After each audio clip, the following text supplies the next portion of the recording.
Hi everyone, and welcome to this course on game development for Android 2019.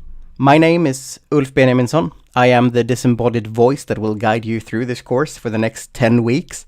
I work at the Department of Game Design at Uppsala University Campus Gotland, so I'm sitting in Visby recording this a day before the course starts to introduce you to the course website, talk a little bit about the layout of the course, what I expect from you, what you can expect to get out of it, and just basically trying to lay the groundwork to help you get through the course with the minimum amount of friction, getting the most out of it with, the least pain, basically. So, first things first, this is the course website. When I say course website or the student portal, this is what I'm talking about. This is the front page. You get to it by clicking over here. I update here whenever I make a substantial change or when I need to reach you with information. I need you to log on daily or every other day to check if there's been any updates on the front page. I also strongly recommend that you check the forum while you're here. You can subscribe to the forums by clicking these binoculars, and I am subscribed, so if you post here, I will be notified. Please don't send me emails with questions about course content or assignments. If you have personal issues, if you have student administrative issues, email me for sure. But anything that has to do with Android game development, ask it here. That way, everyone else can help you too. We are in this together. It's a very collaborative thing, making games. And so help each other out, right? We can make it through this course together. You are there's a lot of experience in this group.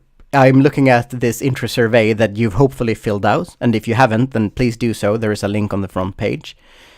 But there is no one here with less than 15 weeks of programming full time. Your object orientation, this is of course self-assessment, but seems like you're fairly confident with it. This is excellent. This will help a ton.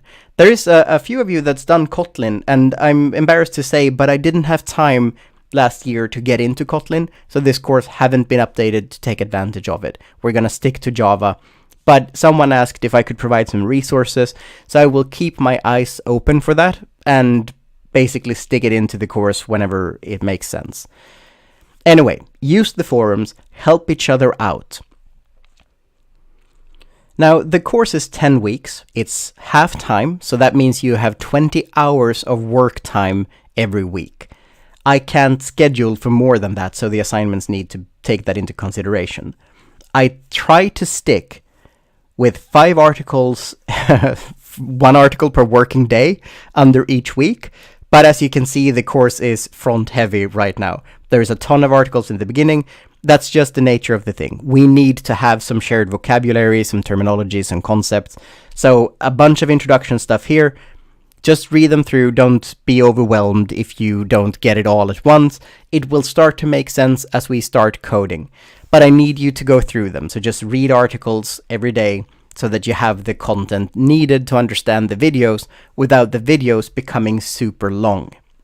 So speaking of the videos, if you click in the header of a week, you will see some learning outcomes and some tasks for the week, hopefully. A lot of these weeks are still placeholders, especially towards the end. They will be empty. I will fill them in later, so don't worry about it. You will have the learning outcomes, and under here will be the process videos. I call them that because they are showing the process of programming. So it will be me coding and talking out loud about what I am doing. When you're watching a scripted tutorial, you get the idea that coding sort of has a golden path that you can reason yourself to a solution with no missteps. And that's just not how it works in the real world. I have written these games 300-400 times by now, right? And I still make mistakes. So I try to keep the videos under 15 minutes so that it doesn't get too overwhelming. But you will get to see me make mistakes and debug and troubleshoot and maybe profile, whatever, as we go along. And also hear me thinking of implementation choices and stuff like this.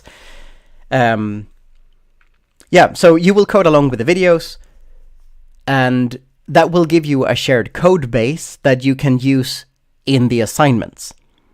So the first assignment, for example, it will take us 2 weeks to build the shared code base, and then you will have 1 week to make that your own game. Each assignment is a game. So in the first assignment, you will make a very basic space shooter. It's not a fun game, though you can make it one, but it allows us to demonstrate the core features of Android that we care about, respecting the life cycle, being a well-behaved app that way, loading some graphics, the core game loop, some input, some collision detection, some audio, like basically everything we need. Even, I think, a high score we can make in this game. So that's saving and loading state between application launches. Persistent storage, there we go. For assignment 2, it'll be a much more complex game. We will make a tile-based platformer. That's a lot more game programming, but it also lets us get into more advanced input methods. One of the benefits of Android is the creativity it gives us by way of input methods. So we will work with sensors, with a gyroscope, we'll work with multi-touch properly, we'll work with music and sound effects, we will work with full screen. There's a bunch of Android stuff as well, but also tons of game programming. Tile-based games are not entirely trivial to implement. Some, physics, perhaps animation, things like this. I'm not entirely sure of the scale here yet, so this might still change slightly, but I'm trying to get it all nailed down before the course starts tomorrow.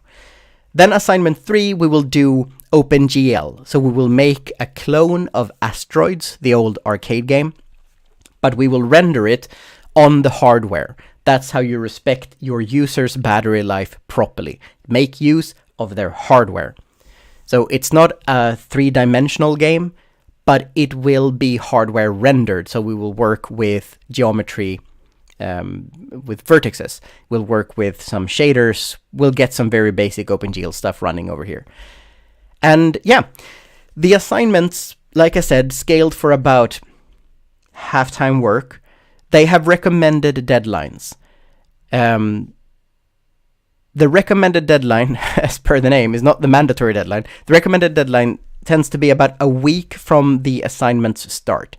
So assignment 1 starts on the 4th of February and is recommended to be done by the 11th when week 4 starts. That way you can keep up with the course and not be overwhelmed having multiple projects running simultaneously. However, the absolute deadline for all assignments is the end of the course. So the last working day in March, the last working day of the course rather, you need to upload all of these assignments. And if you're done by then, we're all good, right? The recommended deadlines are strongly recommended. It allows you to keep your head clear, focus on the project at hand. But if you really want to make your thing yours and make it a great game, then, take as much time as you need. I'm all for that. That reminds me, that's also how I structure these assignments. So with the space shooter, it'll be a very basic game. And you will get a list of features that you need to implement to make it a pass. And then you will get a list of more advanced features for pass with distinction. You get to pick what features to implement. So if you have tons of time, tons of ambition, you can go for pass with distinction and implement, if I suggest 10 features, maybe you will be asked to do 5 of them, and then you pick whatever 5 you care the most about or feel, would be most appropriate for your game design. If you're super ambitious, you can do all 10. This, like I said, allows you to scale the assignment for the amount of time you have. I realize many people take distance courses on top of an already full schedule, maybe a full-time job. So this is a way of sort of allowing that you have a flexible deadline, you have a flexible scope. That should help us all get through in some way or another. And yeah, if you want to get the most out of it, push for pass with distinction, push for all the features, and also do the exercises that I publish every now and then. The exercises, this one is for the activity life cycle. You can get started with on the first day of the course. There is an exercise further down here for layouts and UI. This will allow you to get into the traditional layout system of Android. We will be rendering all our own stuff, but when you make an app, you will use the layouts and UI system in, say, Android Studio to build your app. This exercise is for that. There is also going to be some diagnostic tests that you can take to make sure that you're on top of the readings.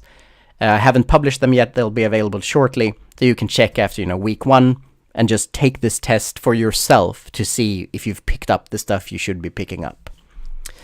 Root memorization is never meaningful, obviously, so whenever you're confused, if something has, is a question mark, just go look it up. It's available here, it's available online, it's available probably in the forum from another student. And if my content and my articles are overwhelming or bad or not for you, then check out the links. There is a ton of resources up here. There's everything from reference works that are super useful to, say, Google's best practices or their YouTube playlists.